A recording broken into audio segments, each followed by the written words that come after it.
আন্তরিক সালাম জানাচ্ছি। আসসালামু আলাইকুম ওয়া রাহমাতুল্লাহি ওয়া বারাকাতুহু।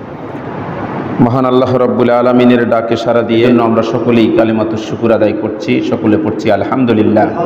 নবীর শানে দরুদ ও সালাম পাঠ করছি, সকলে পড়ছি সাল্লাল্লাহু আলাইহি ওয়াসাল্লাম। সেই গুণাবলীর দুটা গুণাবলী আমরা আলোচনা করেছিলাম গত জুমায়, সেখান থেকে আলোচনা শুরু করার কথা। এই জন্য অবশ্য সেক্রেটারি মহোদয় বলেছিলেন যে একটু আগে আসার জন্য, তা মাশাআল্লাহ তার ফলাফল উল্টো হয়েছে। এখন আগে আসতে বললে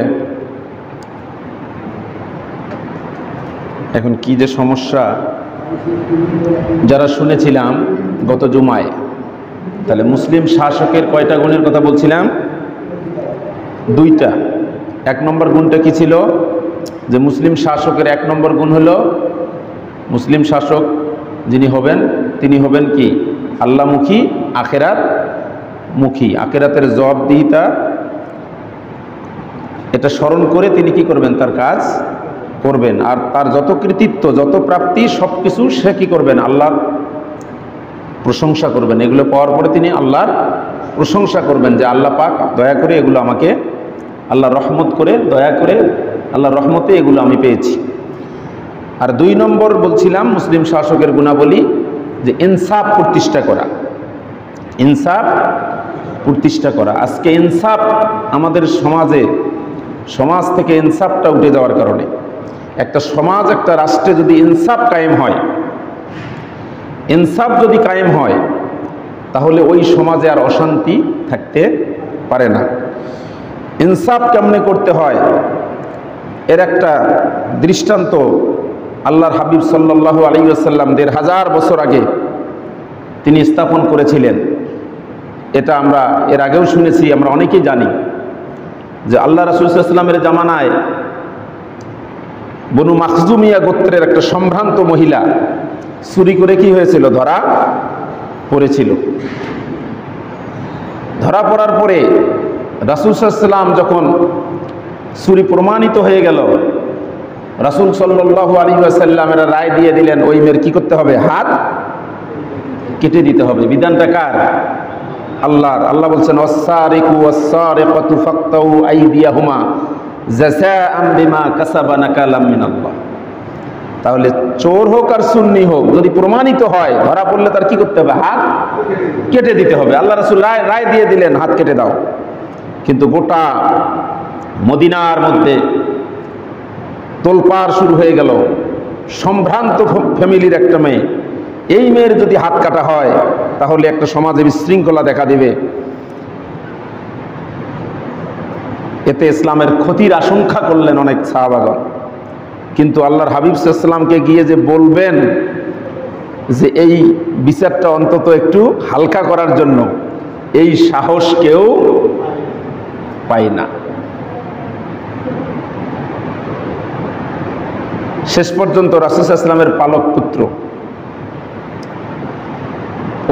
ওসামা ইবনে যায়েদ, এই ওসামা ইবনে যায়েদ, এই যায়েদের বেটা উসামা, তাকে আল্লাহ রাসূল খুব মহব্বত করতেন। ওসামা বিন যায়েদকে সবাই মিলে তাকে বললেন যে তোমাকে আল্লাহ রাসূল, যাকে বলা হয়েছে হুব্বুর রাসূল, মানে রাসূল তাকে খুব ভালোবাসতেন, মহব্বত করতেন। এজন্য সবাই মিলে ধরলো যে তুমি গিয়ে বললে হয়তো রাসূল রাগ করবেন না। তখন ওসামা বিন যায়েদ যখন গিয়ে আল্লাহ রাসূলকে এই প্রস্তাব দিয়েছেন, সঙ্গে সঙ্গে আল্লাহ রাসূল এত রাগান্বিত হয়েছেন যে তোমার সাহস হয় কি করে? কারণ রায়টা তো আমি দেইনি, আমার মন গড়া রায় নয়, এই রায়টা কার? আল্লাহর। আল্লাহর রায়, আল্লাহর বিচার, আল্লাহর রায়ের বিরুদ্ধে আপিল করা, এই সাহসটা তোমাকে কে দিল? এরপরে তিনি সেদিন দায়িত্বহীন কণ্ঠে ঘোষণা করেছিলেন একটা কথা, যেই কথাটা ইতিহাসের, মানে রাসূল সাল্লাল্লাহু আলাইহি ওয়াসাল্লামের মুখে নিঃসৃত অমীয় বাণীর মধ্যে সে এমন একটা কথা যেটা আমাদের মুসলিম হিসাবে আমাদের গর্ব করে, সেই কথাটা আমরা কিয়ামত পর্যন্ত এটা গর্ব করে বলার মতো কথা তিনি বলেছিলেন। তিনি বলেছিলেন ওই বনি মাখজুমিয়া গোত্রের, কেন বনি মাখজুমিয়া গোত্র তো দূরের কথা, যে আমি মুহাম্মদ ইবনে আব্দুল্লাহ, আমার মেয়ে ফাতেমাও যদি কি করতো? চুরি করতো, আর যদি ধরা পড়তো, তাহলে আমি মুহাম্মদুর রাসূল সাল্লাল্লাহু আলাইহি ওয়াসাল্লাম ফাতেমার হাতটা কেটে দিতে আমি 1 সেকেন্ড দেরি করতাম না। এটাই হলো ইনসাফ, এটাই হলো ইনসাফ। তাহলে মুসলিম শাসকের দ্বিতীয় গুণ হলো সমাজে কি করবে? ইনসাফ প্রতিষ্ঠা করবে। মুসলিম শাসকের 3 নম্বর গুণ হলো যে অন্যায় থেকে, সমস্ত অন্যায় থেকে দূরে থাকবে। অন্যায় থেকে কি থাকবে? দূরে থাকবে। মুসলিম শাসকের 3 নম্বর গুণ হলো যে মুসলিম শাসক কখনো অন্যায়ের সাথে যুক্ত থাকতে পারে না, অন্যায় থেকে সব সময় দূরে থাকবে। এর দলিল সূরা আরাফ, সূরা আরাফের 142 নম্বর আয়াত। রব্বুল আলামিন বলেন, وَوَعَدْنَا مُوسَى 30 لَيْلَةً وَأَتْمَمْنَاهَا بِعَشْرٍ فَتَمَّ مِيقَاتُ رَبِّهِ 40 লাইলা। রব্বুল আলামিন বলেন, যখন আমি ওয়াদা করেছিলাম বনি ইসরাইলদের নবী মুসার সঙ্গে 30 রাত্রির ওয়াদা করেছিলাম যে 30 রাত্রি তোমাকে কি করতে হবে? 30 রাত্রি ওই তুর পাহাড়ে মুসা আলাইহিস সালামকে আল্লাহর ধ্যানে 30 রাত কাটাতে হবে। 30 রাত্রি সেখানে থাকতে হবে। মুফাসসিরিনে কেরাম বলেন, ওই 30 রাত্রি মুসা আলাইহিস সালাম রোজা পালন করেছিলেন, সিয়াম পালন করেছিলেন। বনি ইসরাইলদেরকে হেদায়েতের জন্য যে কিতাব আল্লাহ পাক মুসা আলাইহিস সালামকে দিয়েছিলেন, তাওরাত কিতাব, এই কিতাব দেওয়ার আগে মুসা আলাইহিস সালামকে 30 রাত্রির ওয়াদা আল্লাহ করেছেন যে 30 রাত্রিকে মুসা আলাইহিস সালামকে ধ্যান করতে হবে, আল্লাহর ইবাদত করতে হবে। এই 30 রাত্রির শর্তে মুসা আলাইহিস সালাম ওখানে গেলেন। আল্লাহ বলেন, ওয়া আতমামনাহা বিআশরিন, ওই 30 রাত্রিকে আরো 10 রাত্রি আল্লাহ কি করলেন? বেশি যোগ করে দিলেন। কারণ আল্লাহর ভালোবাসার মানুষ তো, ভালোবাসার মানুষ তাড়াতাড়ি কাছে থেকে সরে যাক এটা কিন্তু কেউ চায় না। আর নবী রাসূলেরা আল্লাহর ভালোবাসার পাত্র, এরা যত কাছেই থাকবে তত কাছাকাছি থাকতে চায়। যেমন এর আগে আমি বলছিলাম যে মুসা আলাইহিস সালামকে যখন আল্লাহ বলছেন যে তোমার হাতে ওটা কি, তিনি কিন্তু এক কথায় উত্তর দিত আমার হাতে লাঠি। তিনি শুধু এটা বলেন নাই, এটা আমার লাঠি, এটা দিয়ে আমি কি গাছের ডালপালা পারি, আমি বকরিকে খাওয়াই, এটাতে আমি ঠেস দিয়ে আমি দাঁড়াই, মানে এইরকম কয়েকটা কথা বাড়তি তিনি বলেছেন। এর কারণটা কি? কারণটা হলো যত কথা বাড়াবে অত আল্লাহর সাথে তার সরাসরি কথা হচ্ছে। কার সঙ্গে? আল্লাহর সাথে।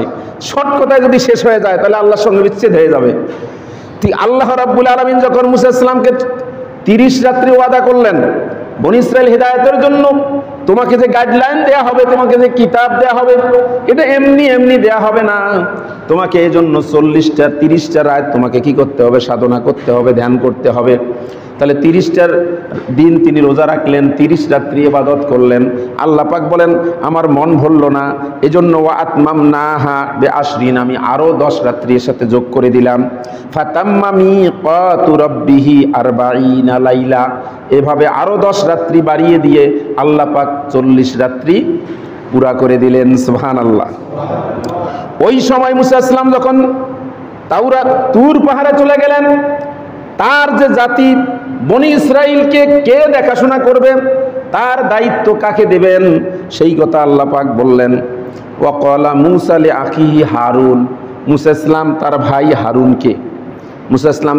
হারুনকে, হারুন আখলুফনি, খেলাফত দিয়ে গেলেন, স্থলাভিষিক্ত করে গেলেন।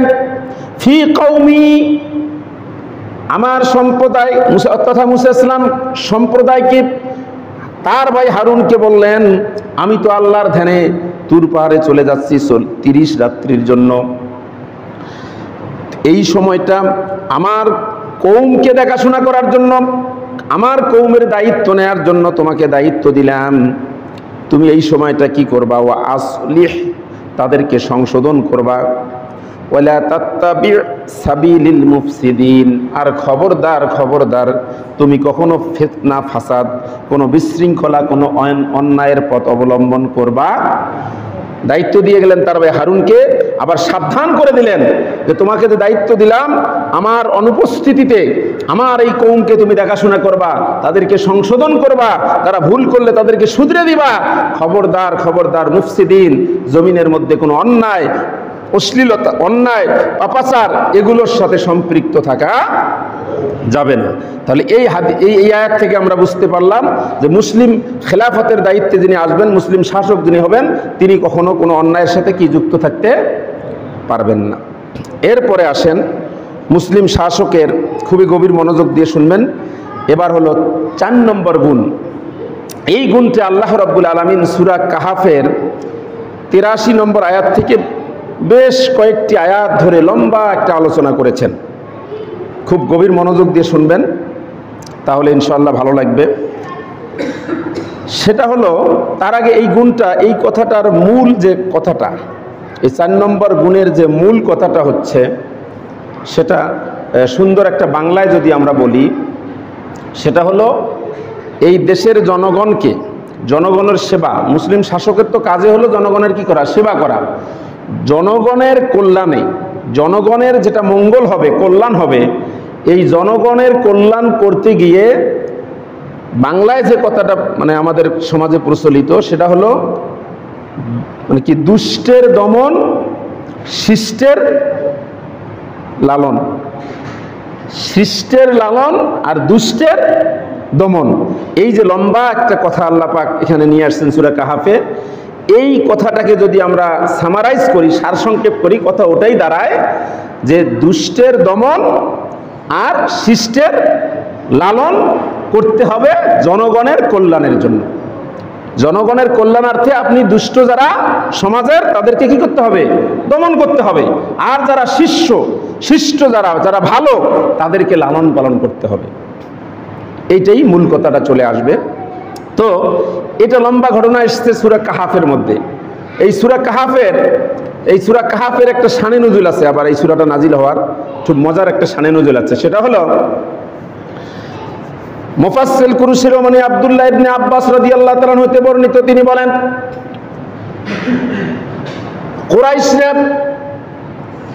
কুরাইশরা নাজার ইবনু হারিস, উকবা ইবনু মুইত, এই 2 জন ব্যক্তিকে তারা মদিনার ইহুদিদের কাছে পাঠিয়ে দিলেন। রাসূল সাল্লাল্লাহু আলাইহি ওয়াসাল্লাম যখন কালেমার দাওয়াত দিলেন, ইসলামের আহ্বান যখন করলেন, এই সময় কুরাইশদের, কাফির মুশরিকদের, কুরাইশেরা সিদ্ধান্ত নিল তারা 2 জন ব্যক্তিকে তারা পাঠালো মদিনায়। ওই সময় মদিনায় ইহুদি বড় বড় আলেম ছিল, ইহুদিদের বড় বড় আলেম ছিল। তারা বলল, ইহুদিদের এই বড় বড় আলেম যারা, এরা ইতিপূর্বের কিতাবগুলোর ব্যাপারে খুবই দক্ষ, তোমরা তার কাছে যাবা। যাওয়ার পরে মুহাম্মদ সাল্লাল্লাহু আলাইহি ওয়াসাল্লামের চাল চলন বলন, তার যে কথাবার্তা, মুহাম্মদ ইবনে আব্দুল্লাহ যা বলতেছে, আব্দুল্লাহর বেটা মুহাম্মদ যে কথা বলতেছে, যা কিছু করতেছে, তার চলন বলন, তার চলাফেরা, কথাবার্তা, এগুলো সব কিছু তোমরা গিয়ে ওই ইহুদি আলেমদেরকে তোমরা সব খুলে বলবা। বলার পরে এই মুহাম্মদ ইবনে আব্দুল্লাহর বেটা মুহাম্মদের ব্যাপারে ওরা কি মতামত দেয়, এইটা তোমরা এসে আমাদেরকে জানাবা। কথাটা বুঝতে পারছেন তো? মানে ইহুদিদের মধ্যে আলেম ছিল, অর্থাৎ ইহুদিদের যে কিতাব ছিল তাওরাত কিতাব, এই তাওরাত কিতাবের পণ্ডিত ছিল যারা, তারা খুব দক্ষ ছিল ইতিপূর্বের কিতাবদের সম্পর্কে। তারা বলতেছে যে মুহাম্মদ এই যে কথাগুলো বলতেছে, এগুলো আসলে সত্য কি না, এগুলো মিথ্যা কি, সত্য না মিথ্যা আমরা কেমনে বুঝবো? তো 2 জন ব্যক্তিকে নির্ধারণ করলো যে তারা চলে গেল মদিনায় আলেমদের, ওই ইহুদি আলেমদের কাছে। গিয়ে যখন তারা বলল, আমরা আপনাদের কাছে এসেছি একটা বিষয় সমাধানের জন্য। আব্দুল্লাহর বেটা মুহাম্মদ সে তো এইরকম কথা বলতেছে, সে এইভাবে চলতেছে, এরকম মানে কাজকর্ম করে।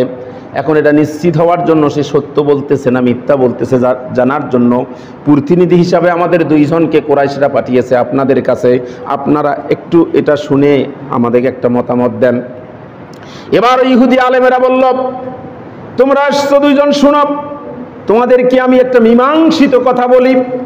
তোমরা চলে যাবে, যাওয়ার পরে ওই আব্দুল্লাহর বেটা মুহাম্মদ সাল্লাল্লাহু আলাইহি ওয়াসাল্লামকে তোমরা 3টা প্রশ্ন করবা। কয়টা প্রশ্ন? 3টা প্রশ্ন করবা। ওই 3টা প্রশ্নের যদি উত্তর দিতে পারেন, যদি উত্তর তিনি দিতে পারেন তাহলে তিনি সত্য নবী, তাহলে তাকে তোমরা, তার আদর্শ তোমরা গ্রহণ করবা, তাকে তোমরা মান্য করবা, যা বলে সেটাই শুনবা। আর ওই 3টা প্রশ্নের যদি উত্তর দিতে না পারে তাহলে ধরে নিবা যেতে সে কি বলতেছে, মিথ্যাবাদী। তাহলে তার ব্যাপারে তোমাদের যে সিদ্ধান্ত হবে তোমরা সেটাই গ্রহণ, তাকে তোমরা মারো কাটো যাই করো করো। যদি উত্তর দিতে না পারে ধরে নিবা সে আব্দুল্লাহর বেটা মুহাম্মদ মিথ্যা বলতেছে, তখন তার ব্যাপারে কি সিদ্ধান্ত নিবা সেটা তোমাদের ব্যাপার। কিন্তু যদি তিনি এই 3টা প্রশ্নের উত্তর দিতে পারেন তাহলে ধরে নিবা সে সত্য নবী। তারা চলে আসলো, আসার পরে বলতেছে যে আমরা একটা সমাধান নিয়ে আসছি। চমৎকার সমাধান, সুন্দর সমাধান না? সুন্দর সমাধান তো, মানে 3টে প্রশ্ন দিয়েই তাকে যাচাই করা যাবে সে কি সত্য নবী না মিথ্যা কথা বলছে। এই 3টে প্রশ্ন কি? 1 নম্বর প্রশ্ন হলো, তোমরা গিয়ে তাকে জিজ্ঞাসা করবে ওই যুবকগুলোর কথা। অনেক আগে একদল যুবক বের হয়ে গিয়েছিল, তাদের ব্যাপারে সে কি জানে। একদল যুবক তারা বের হয়ে গিয়েছিল তাওহীদের পক্ষ ধারণ করে, সে শিরক মুক্ত থেকে তারা বের হয়ে গিয়েছিল। এটা একটা বিস্ময়কর ঘটনা, এটা তিনি নবী ছাড়া কেউ জানার কথা না। তাকে জিজ্ঞাসা করবা ওই যুবকদের ব্যাপারে, এটা 1 নম্বর প্রশ্ন। 2 নম্বর প্রশ্ন হলো, তাকে গিয়ে জিজ্ঞাসা করবা ওই ব্যক্তি সম্পর্কে, এমন একজন ব্যক্তি যেই ব্যক্তি গোটা পৃথিবী ভ্রমণ করেছিল, পৃথিবীর প্রাচ্য এবং পাশ্চাত্য, পূর্ব পশ্চিম ভ্রমণ করেছিল, গোটা পৃথিবী ভ্রমণ করেছিল এক ব্যক্তি, সেই ব্যক্তি সম্পর্কে সে কি জানে। 3 নম্বর হলো, তাকে জিজ্ঞাসা করবা যে রূহ সম্পর্কে। কয়টা প্রশ্ন হলো? এই 3টা প্রশ্ন। ওরা যখন এসে বলল, কুরাইশরা তখন চলে গেল বিশ্বনবীর কাছে। যাওয়ার পরে বলল, আব্দুল্লাহর বেটা মুহাম্মদ, এইবার তোমাকে পরীক্ষা করব। তুমি যা বলো সত্য বলো কিনা, তুমি সত্য নবী কিনা। যদি সত্য হয়ে থাকো তাহলে এই 3টা প্রশ্নের উত্তর দাও। প্রশ্ন 3টে শুনছেন, শোনার পরে আল্লাহর হাবিব সাল্লাল্লাহু আলাইহি ওয়াসাল্লাম তো নিজের থেকে উত্তর দিতে পারেন? উনি কি পারেন? পারেন না। কারণ সূরা নাজমের মধ্যে আল্লাহ বলছেন, ওমা ইয়ানতিকু আনিল হাওয়া ইন হুয়া ইল্লা ওয়াহয়ুন ইউহা। আল্লাহর হাবিব নিজের থেকে কিচ্ছু বলেন না, নিজের থেকে তিনি কি কিছুই বলেন না। যতক্ষণ না আল্লাহ তাকে কিছু বলান তখন নিজের থেকে তিনি কিচ্ছু বলেন না। এখন আল্লাহ রাসূল শোনার পরে বলছে, ঠিক আছে তোমরা আগামীকাল আসো, আমি তোমাদেরকে এই 3টে প্রশ্নের উত্তর দিব। এই কথা বলছেন। ওরা চলে গেছে। পরের দিন আসছে, আল্লাহ রাসূল কোনো উত্তর দিতে পারতেছেন না, কোনো ওহিও আসে না, তিনি আর উত্তরও আল্লাহর পক্ষ থেকে আসেন না, তিনি দিতেও পারেন না। একটা বিব্রতের মধ্যে পড়ে গেছেন, এটা একটা প্রেস্টিজের মধ্যে পড়ছেন, যেটা কেমন হয়ে গেল। এইভাবে 1 দিন নয় 2 দিন নয়, এইরকম করে 15 দিন অতিবাহিত হয়ে যায়। 15 দিন চলে যায়, আল্লাহ রাসূল উত্তরও দিতে পারেন না, কারণ ওহী তো আসে না, তিনি উত্তর দিবেন কেমন করে? তার তো উত্তরে জানা নাই, কিভাবে দিবেন? এখন আল্লাহর হাবিব সাল্লাল্লাহু আলাইহি ওয়াসাল্লাম মানে 2টা সমস্যায় পড়লেন। একটা, কাফিরদের এই প্রশ্নের উত্তর দিতে পারতেছেন না, এই জন্য ওদেরকে মানে তুচ্ছ তাচ্ছিল্য মানে মূলক কথাবার্তা শুনতে হচ্ছে। বের হলেই সবাই ইনসাল্ট করে, তুচ্ছ তাচ্ছিল্য করে, কি আব্দুল্লাহর বেটা মুহাম্মদ, তুমি বলে সত্য কথা বলো, সত্য নবী, তা কই পারো উত্তর দিতে? এই বের হলে এই কথা শুনতে হচ্ছে। দ্বিতীয়ত হলো, এটা কারণে আল্লাহর হাবিবের কষ্ট। দ্বিতীয় কষ্টটা হলো যে তার কাছে ওহী আসাই বন্ধ হয়ে গেছে। এই 2 কষ্টে আল্লাহর হাবিব সাল্লাল্লাহু আলাইহি ওয়াসাল্লাম তার মনটা খারাপ হয়ে গেল। এই 2টা কষ্ট যখন তার মধ্যে প্রবেশ করলো, এই 2টা কষ্ট নিয়ে তিনি থাকলেন। এমন সময় জিবরিল আমিন তার কাছে সূরা কাহাফটা নিয়ে হাজির হয়ে গেলেন। সুবহানাল্লাহ। সূরা কাহাফ নিয়ে হাজির হয়ে গেলেন এবং এই সূরা কাহাফের ভিতরে 3টা প্রশ্নের উত্তরেই আছে।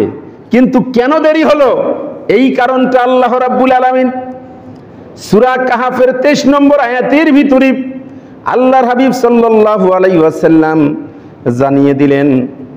23 নম্বর আয়াতের মধ্যে আল্লাহ বলেন, ওয়ালা তাকুলান্না লিশাইইন ইন্নী ফাইলুন যালিকা গাদা।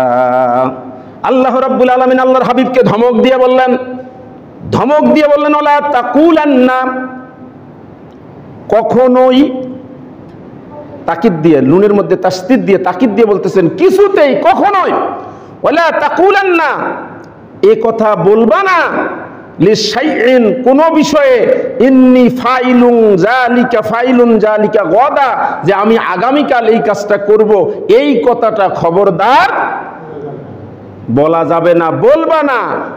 হ্যাঁ, বলা যাবে একটা শর্তে, ইল্লা আইয়াশা আল্লাহ, যদি আল্লাহ চাহে তো। মানে আল্লাহ রাসূল এই কথাটা বলছেন, ঠিক আছে, তিনি ইনশাআল্লাহ বলতে ভুলে গেছেন, এইটা আল্লাহর লেগে গেছে। কি, আমার হাবিব উত্তর দিতে চাইলো, অথচ আমার কথা একবারও তিনি নিজের থেকে উত্তর দিতে চাইলেন। দেখি আব্দুল্লাহর বেটা মুহাম্মদ কেমনে উত্তর দেয়। এই জন্য আল্লাহর হাবিবকে সতর্ক করে বললেন, এখানে একটা মেসেজ, ওই একটা কথার মাধ্যমে, যে আল্লাহ রাসূল যদি ওইটা ভুলে না যেতেন তাহলে আমরা ওইটা হয়তোবা জানতাম না। এই জন্য আমাদের এখান থেকে শিক্ষা হলো, আমরা আগামী, মানে এখন থেকে 1 সেকেন্ড পরে বা 1 মিনিট পরে, 1 ঘন্টা পরে বা 1 দিন পরে কোনো ওয়াদা বা কোনো কথা বলতে গেলে অবশ্যই কি বলতে হবে? ইনশাআল্লাহ। এইখানে একটা মেসেজ আল্লাহ পাক দিয়েছেন, এই কারণে তার আসতে দেরি হয়ে গেছে। এখন এরপরে এখানে সেই 3টে ঘটনার এই উত্তর আল্লাহ পাক কি করেছেন? দিয়েছেন। তার মধ্যে ওই 3টার মধ্যে একটা তো হলো ওই যে ওই যুবকদের ঘটনা, আসহাবে কাহাফের ওই যুবকদের ঘটনা, হ্যাঁ, এটা একটা। আর একটা হলো ওই যে এর আগে বলছিলাম যে আল্লাহ বলছেন, ইয়াসআলুনাকা আনির রূহ, ওরা আপনাকে রূহ সম্পর্কে জিজ্ঞাসা করবে।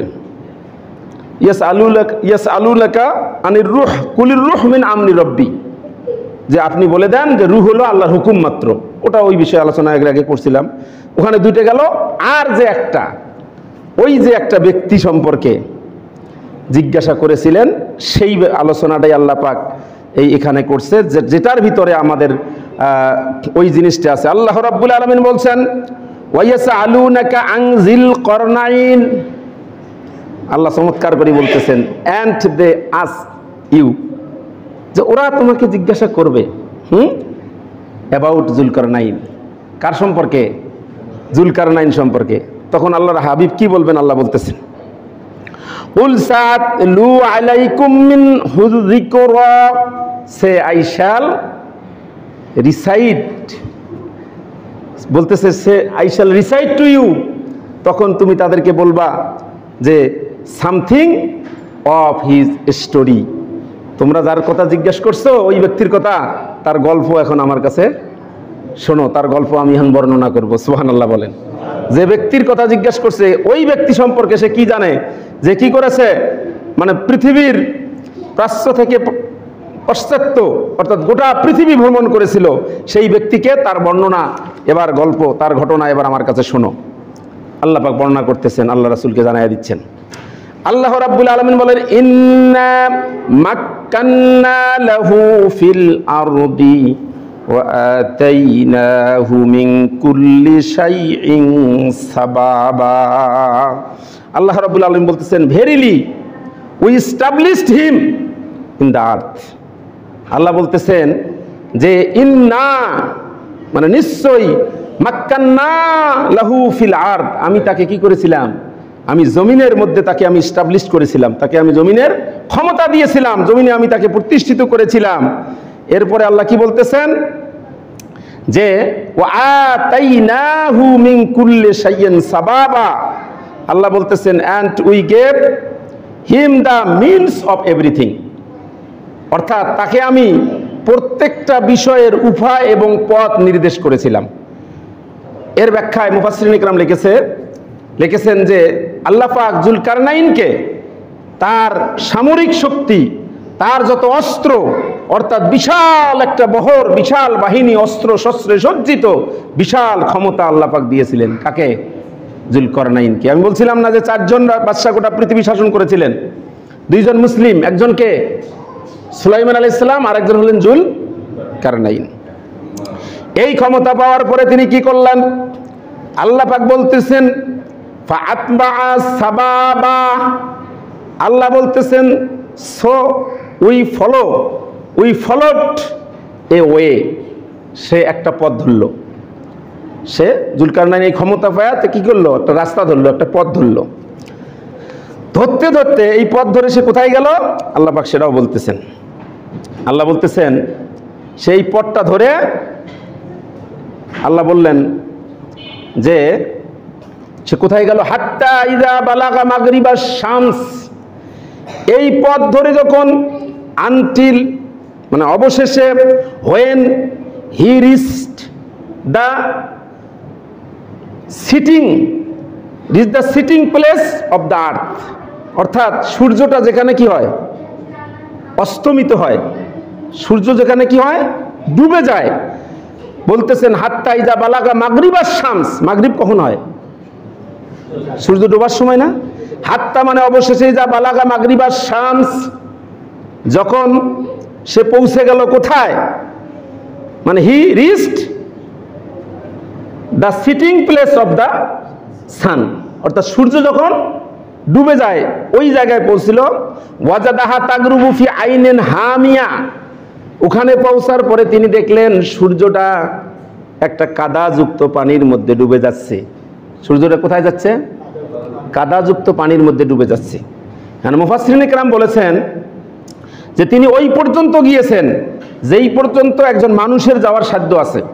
আবার এই নিয়ে অনেক কল্পকাহিনীও আছে যে তিনি এত দূরে গেছেন যে সূর্য তার পিছনে পড়ে গেছে, মানে সূর্যকে অতিক্রম করে গেছেন, সূর্য তার পিছনে পড়ে গেছে, ওনার পিছনে দেখে যে সূর্য ডুবতেছে। এগুলো বানোয়াট।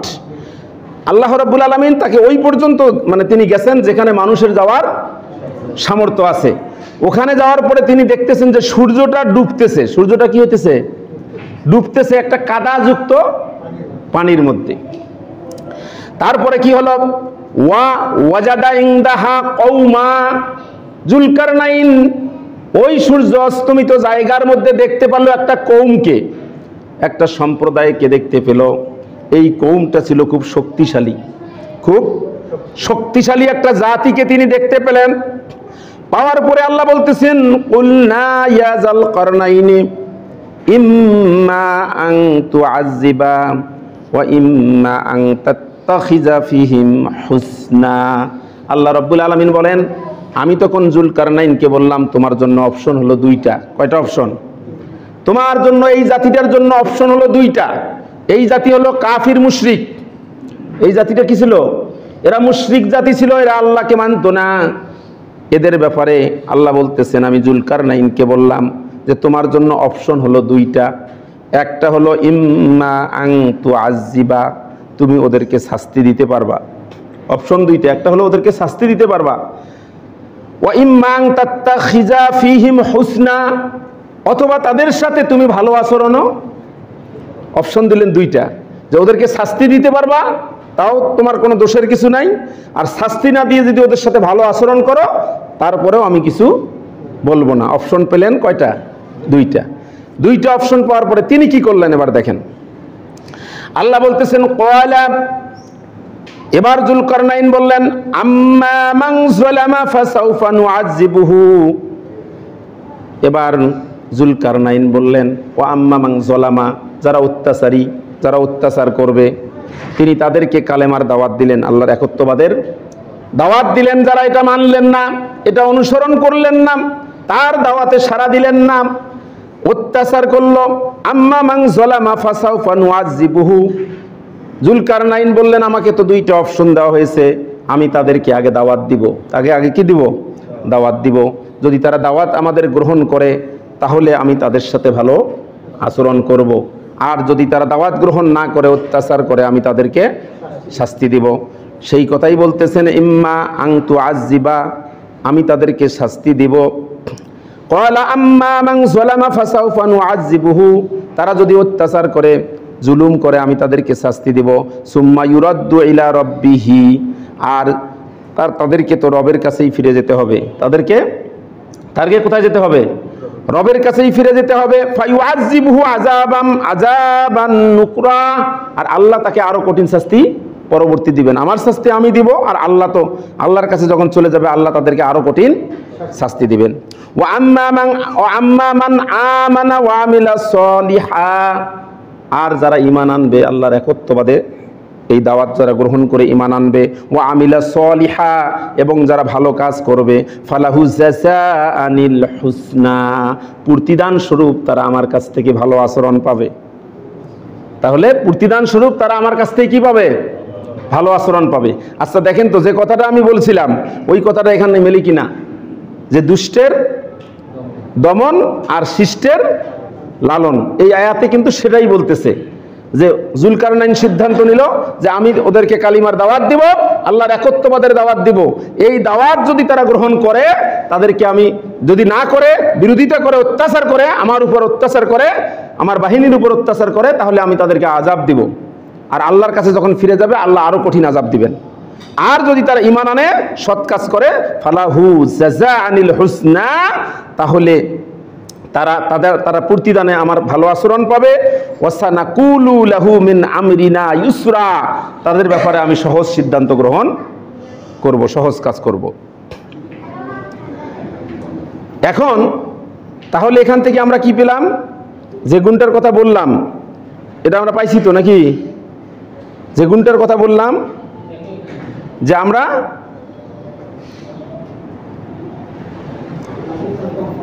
তিন নম্বর মুসলিম শাসকের 4 নম্বর গুণ কি? যে দুষ্টের দমন আর শিষ্টের লালন। এখান থেকে এটা আমরা পেলাম। এরপরে তিনি কি করলেন দেখেন, সুম্মা আতবা সাবাবা, দেন হি ফ্লোড অ্যানাদার ওয়ে। আবার তিনি আরেকটা পথ ধরলেন। এক পথে গেছেন কোথায়? একবারে পৃথিবীর পশ্চিমে, ওর পরে আর পৃথিবী নাই, মানুষের সাধ্যের মতো যাওয়ার মতো আর নাই। আর দ্বিতীয় পথ ধরলেন, তিনি দ্বিতীয় পথে গেলেন কোথায়?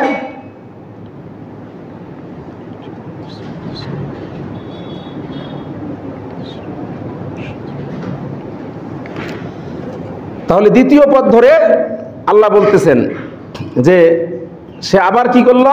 সে দ্বিতীয় আরেকটা পথ ধরলো।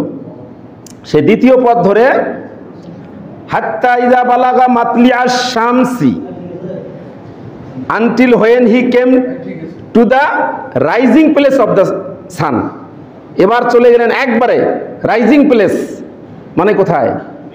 সূর্য যেখানে কি হয়? উদিত হয়, সেইখানে। হাত্তা ইযা বালাগা মাতলিআশ শামস, মানে যেখানে সূর্যটা ওঠে সেখানে চলে গেলেন। এই যাওয়ার পথে মানে তাফসীরের মধ্যে যেটা আসছে, এই যে যাওয়ার পথে উনি দাওয়াত দিতে গেছেন। যারা তার দাওয়াতে সাড়া দেয় নাই, বিরোধিতা করছে, তাদেরকে শাস্তি দিয়েছেন। আর যারা যাকে সাড়া দিছে তাদেরকে তার দলের মধ্যে মানে ঢুকায় নিছেন। এই কাজটা করে গেছেন একবারে পৃথিবীর প্রাচ্য থেকে পাশ্চাত্য, মানে পাশ্চাত্য থেকে প্রাচ্য পর্যন্ত, পূর্ব দিকে। ওখানে গিয়ে তিনি কি করলেন দেখেন, ওয়াজাদাহা তাতলু আলা কাউমেন, ওই সূর্য যেখান থেকে উঠতেছে ওই জায়গায় জুলকারনাইন গিয়ে একটা কওমকে পেলেন, একটা দলকে পেলেন। লাম নাজআল লাহুম মিন দুনিহা সিতরা, আল্লাহ নিজেই বলতেছেন ওই মানুষগুলোর জন্য আমি বানাই নাই তারা এই সূর্যের প্রখর, সূর্যের তাপ থেকে যে বাঁচবে, এই বাঁচার কোনো মাধ্যম আল্লাহ বলেন আমি নিজেই তৈরি করি নাই। এই যে সূর্য উঠতেছে, ওটার সূর্যের একটা তাপ, একেবারে সূর্য ওঠার জায়গা তো ওইটা, সেখানে সূর্যের থেকে যে আলোর থেকে তাপ থেকে বাঁচবে, এই বাঁচার কোনো উপায় তাদের নাই। মুফাসসিরিনে কেরাম লিখেছেন ওরা পশুর মতো, ওই জাতিটার জীবনযাপন হলো পশুর মতো। ওদের কোনো ঘর বাড়ি নাই, ওই এলাকায় কোনো গাছও নাই, কোনো গাছগাছালি নাই, কোনো ঘর বাড়ি নাই। সূর্যটা যখন উদিত হয়, সূর্যের তাপ থেকে বাঁচার জন্য ওরা গর্তের মধ্যে ঢুকে পড়ে। আবার সূর্য যখন দুপুরবেলা হয়ে যখন পশ্চিম দিকে যখন হেলিয়ে পড়ে, তখন ওরা গর্ত থেকে বের হয়ে তখন অনেক দূরে তাদের জীবিকার সন্ধানে চলে যায়। এরকম একটা জাতি পেলেন। এই জাতিটা পাওয়ার পরে আল্লাহ বলতেছেন কাযালিকা ওয়াকাদ আহাতনা বিমা লাদাইহি খুবরা, আল্লাহ বলেন এই জাতির ব্যাপারে এখানে মুফাসসিরিনে কেরাম আর বিস্তারিত আল্লাহ এখানে কোরআনে বলেন নাই, তার মানে মুফাসসিরিনে কেরাম বলতেছেন এই জাতিটাকে আল্লাহ দুইটা অপশন দিয়েছেন, যে হয় তাকে শাস্তি দিবে আর না হলে তার সাথে ভালো আচরণ করবে। সেখানেও ওই পশ্চিমে যে ঘটনা এখানেও তাই ঘটছে। ঘটার পরে সুম্মা আতবাহা সাবাবা, দেন হি ফ্লোড অ্যানাদার ওয়ে, আবার একটা রাস্তা ধরলেন। এখন কয়টা রাস্তা গেল এর আগে? দুইটা। এই দ্বিতীয় রাস্তা পর্যন্ত হলো মুসলিম শাসকের 4 নম্বর গুণ, এবার 5 নম্বর গুণ, এটা বলে শেষ করব। এটার জন্য তিনি কি করলেন? আরেকটা রাস্তা ধরলেন, আরেকটা রাস্তা ধরলেন। সুম্মা আতবাহা সাবাবা, তিনি আরেকটা রাস্তা ধরলেন। হাত্তা ইযা বালাগা বাইনাস সাদদাইনে, যাওয়ার পরে তিনি দুই পাহাড়ের মাঝখানে গেলেন, আরেকটা পথ ধরলেন। তবে এই পথটা কোন দিকে আল্লাহ পাক কিন্তু ওই দুইটা যেমন বলছেন, একটা সূর্য অস্তমিত হওয়ার জায়গা আর একটা সূর্য উদিত হওয়ার জায়গা, এখানে সেটা বলেন নাই। তবে মুফাসসিরিনে কেরাম বলেছেন এই জায়গাটা হলো উত্তর দিকে। কোন দিকে? পৃথিবীর উত্তর দিকে। সুম্মা হাত্তা ইযা বালাগা বাইনাস সাদদাইনে, যখন যেতে যেতে তিনি এমন একটা জায়গায় গেলেন, যাওয়ার পরে তিনি দুই পাহাড়ের মাঝখানে গেলেন। ওয়াজাদা মিন দুনিহা কাউমা, সেখানে গিয়ে এমন একটা গোত্র, এমন একটা দল, এমন একটা জাতির লোকদেরকে তিনি পেলেন। লা ইয়াকাদুনা ইয়াফকাহুনা কাউলা, ওখানে গিয়ে তিনি সমস্যায় পড়ে গেলেন। তারা কি বলেন জুলকারনাইন বোঝেন না, আর জুলকারনাইন কি বলেন ওরা বোঝে না। এরকম একটা সমস্যা, মানে কথা ওরা এমন একটা জায়গায়, সাধারণ মানে এলাকা থেকে, লোকালয় থেকে এমন একটা জায়গায় ওরা, ওদের ভাষা কেউ বোঝে না। এখন একটা বর্ণনা এসছে যে জুলকারনাইন ইশারায় ওদের কথা বুঝলেন, শুনলেন। কি করে? ইশারায়। আবার একটা বর্ণনা এসছে যে দোভাষীর মাধ্যমে তিনি তাদের কথা শুনলেন। তারা কি বললেন এবার শোনেন। কলু, তারা বললেন, মানে ওই জাতি যেখানে যা, ওটা হলো দুই পাহাড়ের মাঝখানে, কেমন মানে এখানে একটা পাহাড় আর একটা পাহাড়, দুইটা পাহাড় ওই মাঝখানে। ওরা কি অভিযোগ করতেছে এবার অভিযোগটা শোনেন। যখন জুলকারনাইনের পরিচয় পাইছেন যে সারা পৃথিবীর বাদশাহ, কলু, তারা বললেন ইয়া জালকারনাইন, ও জুলকারনাইন, ইন্না ইয়াজুজা ওয়া মাজুজা, ইয়াজুজ মাজুজের নাম শুনছেন না? ইন্না ইয়াজুজা ওয়া মাজুজা মুফসিদুনা ফিল আরদ, যে নিশ্চয়ই ইয়াজুজ এবং মাজুজ এরা পৃথিবীতে ফাসাদ সৃষ্টি করতেছে, বিশৃঙ্খলা সৃষ্টি করতেছে। ওদের কথাটা বললো এভাবে যে ও জুলকারনাইন বাদশাহ, ওই ইয়াজুজ এবং মাজুজ এই সম্প্রদায়, এরা এই যে দুই পাহাড়ের মাঝখানে যে ফাঁকা জায়গাটা আছে, এই ফাঁকা জায়গাটা দিয়ে এরা ঢুকে আমাদের শিশুদেরকে হত্যা করে, আমাদেরকে হত্যা করে, ফসল আমাদের ক্ষেত খামার এগুলো সব নষ্ট করে আবার চলে যায়। এই ইয়াজুজ মাজুজের অত্যাচারে আমরা অতিষ্ঠ হয়ে পড়েছি। এই ইয়াজুজের মাজুজের হাত থেকে আমরা বাঁচতে পারতেছি না। আপনি যেহেতু বাদশাহ, এবার প্রস্তাব দিলেন, জুলকারনাইনকে বলতেছেন ফাহাল নাজালু লাকা খরজা, বলতেছেন ও বাদশাহ জুলকারনাইন, আপনি যদি চান আমরা আপনাকে মানে দিব, রাজস্ব দিব, কর দিব, কর দিব, অনেক টাকা করে দিব, অনেক টাকা দিব আমরা আপনাকে। এর বিনিময়ে আলা আন তাজআলা বাইনানা ওয়া বাইনাহুম সাদ্দা, আমরা কিছু কর, রাজস্ব, কিছু অর্থ করি আমরা আপনাকে দিব। এর বিনিময়ে আপনি এই যে দুই পাহাড়ের মাঝখানে যে ফাঁকা জায়গাটা, এই ফাঁকা জায়গাটা দিয়ে ইয়াজুজ মাজুজ আমাদের গোত্রের মধ্যে ঢোকে, আমাদের এলাকায় ঢোকে, আমাদের শিশুদেরকে, আমাদের নারী পুরুষদেরকে হত্যা করে, ফসলগুলো সব নষ্ট করে যায়। এদের অত্যাচার থেকে বাঁচার জন্য আপনি যদি চান আমরা আমাদের যার যা অর্থ করি আছে আমরা জোগাড় করে আপনাকে দিব, এর বিনিময়ে আপনি এই ফাঁকা জায়গাটা আমাদের বন্ধ করে দিবেন। এই কথাটা বললেন। বলার পরে এবার জুলকারনাইন বলতেছে, দেখেন বলতেছেন আলা আন তাজআলা বাইনানা ওয়া বাইনাহুম সাদ্দা, ক্বালা মা মাক্কান্নী ফীহি রাব্বি খায়রুন, বলতেছে তোমাদের ওই টাকা করি লাগবে না। জুলকারনাইন বলতেছে ক্বালা মাক্কান্নী ফীহি ওয়া রাব্বি খায়রুন, বলতেছে যে তোমাদের টাকা লাগবে না, আল্লাহ আমাকে যা দিছে তোমাদের এই টাকার চেয়ে অনেক অনেক বেশি আল্লাহ আমাকে দিছে। কিসের তোমরা আমাকে টাকা দিতে চাও? বরং তোমরা একটা কাজ করতে পারো, সেটা কি? ফাআইনুনি বিকুওয়াহ, তোমরা আমাকে সাহায্য করতে পারো, কিন্তু একটা দিয়ে, সেটা হলো শক্তি দিয়ে। তোমরা একটু যদি কাজ করে দাও, আমাকে একটু কাজ দিয়ে হেল্প যদি করতে পারো, টাকা করি কিছু লাগবে না, টাকা পয়সা লাগবে না, তোমরা একটু শক্তি দিয়ে আমাকে সাহায্য করতে পারো, তাহলে কি হবে? আজআল বাইনাকুম ওয়া বাইনাহুম রাদমা, তোমরা যদি আমাকে শক্তি দিয়ে একটু সাহায্য করো, কাজ দিয়ে আমাকে সাহায্য করো, তাহলে যত টাকা লাগে আমি ব্যয় করব, করার পরে এই মাঝখানের ফাঁকা জায়গাটা আমি এমন একটা দেয়াল তুলে দিব। এই কথাটা বললেন। বলার পরে তিনি বললেন আতুনি জুবারাল হাদিদ, আতুনি জুবারাল হাদিদ। এবার বললেন যে তোমরা কি করো, তোমরা মানে লোহার খণ্ড আনো, জুবারাল হাদিদ। এখানে আব্দুল্লাহ ইবনে আব্বাস, তারপরে হলো আব্দুল্লাহ ইবনে আব্বাস, মুজাহিদ, কাতাদা সহ অনেক মুফাসসিরিন বলছেন এখানে হাদিদ হলো মানে লোহার খণ্ড, লোহার খণ্ড। যেই খণ্ডটা হলো আপনার ইট আছে না, আমাদের ইট, ইট বা বলক, বলক ইট বা ওই রকম ফরম্যাট দিয়ে তৈরি করা বলক, এই সাইজের লোহা খণ্ড, লোহা খণ্ড। আর এর ওজনটা হলো যে এক দামাস্কাস কান্তার, এক দামাস্কাস কান্তার, আর এক কান্তার হলো 256.40 কেজি। মানে একটা করি বলক, একটা করি বলক বা একটা করি ইট সমান যে লোহার খণ্ড, এই খণ্ডটা হলো 256.40 কেজি, একটা করি বলক। তাহলে এটা করে আনা শক্তির দরকার আছে না?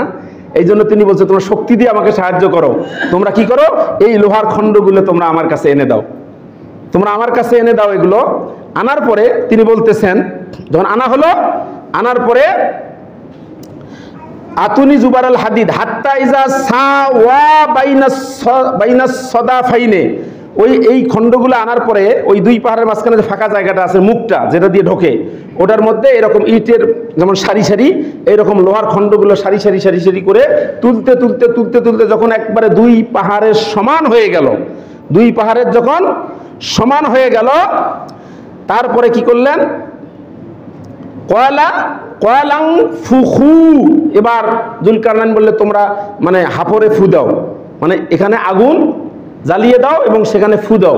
ফু দেওয়ার পরে কি হলো? হাত্তা ইজা জাআলাহু নারা, আগুন যখন প্রজ্বলিত হয়ে গেল, তিনি তখন বললেন কলা আতুনি, তোমরা আমাকে ওই যে তামার পাত এনে দাও।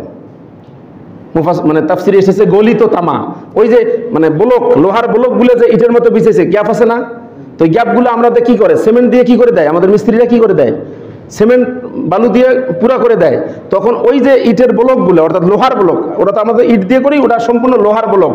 এই লোহার ব্লকগুলো দেওয়ার পরে যে গ্যাপটা হয়েছে, এবার জুলকারনাইন বলতেছে কলা আতুনি উফরিক আলাইহি কিতরা, তোমরা ওই এবার আমার কাছে তামা আনো, গলিত তামা, এবার ওই তামাগুলো তোমরা নিয়ে আসো, আমি কি করব, ওই লোহার ব্লকের মধ্যে ওই তামা, গলিত তামাগুলো ঢেলে দিব। এবার তিনি সেখানে গলিত তামা ঢেলে দেওয়ার পরে সেটা কি হয়ে গেল? ফামাস্তাতাউ আন ইয়াজহারুহু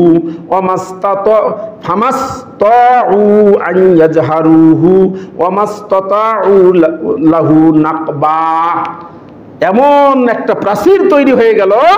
আল্লাহ বলতেছেন ওই প্রাচীর এখন ওই ইয়াজুজ মাজুজ ওটা ছিদ্র করেও ভিতরে ঢুকতে পারবে না, ওটাকে টপকায়া যে উপরে যাবে সেটাও আর পারলো না।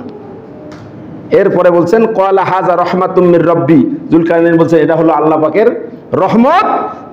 ফাইজা যা ওয়াদু রাব্বি জালাহু দাক্কা, এই যে প্রাচীরটা যখন আল্লাহর ওয়াদা পূর্ণ হবে, নির্দিষ্ট সময় আসবে, তখন এই প্রাচীরটা কি হয়ে যাবে? টুকরো টুকরো হয়ে যাবে। কিয়ামতের আগে কিন্তু এই প্রাচীরটা ভেঙে যাবে, আর ইয়াজুজ মাজুজ কি হয়ে আসবে? বের হয়ে চলে আসবে। তাহলে এই এখান থেকে যেটা আমরা পেলাম, মুসলিম শাসকের 5 নম্বর গুণ হলো যে জনগণের জন্য নিজেকে অকাতরে বিলিয়ে দেওয়া। যেটা জুলকারনাইন কি করেছেন? জনগণের টাকা নিছেন, জনগণের টাকা নিছেন না রাষ্ট্রের টাকা দিয়ে জনগণের কি করেছেন? সেবা করেছেন। তাহলে মুসলিম শাসকের কাজ হলো যে শাসকের রাষ্ট্রের টাকা দিয়ে জনগণের কি করা? সেবা করা। আর আমাদের কি?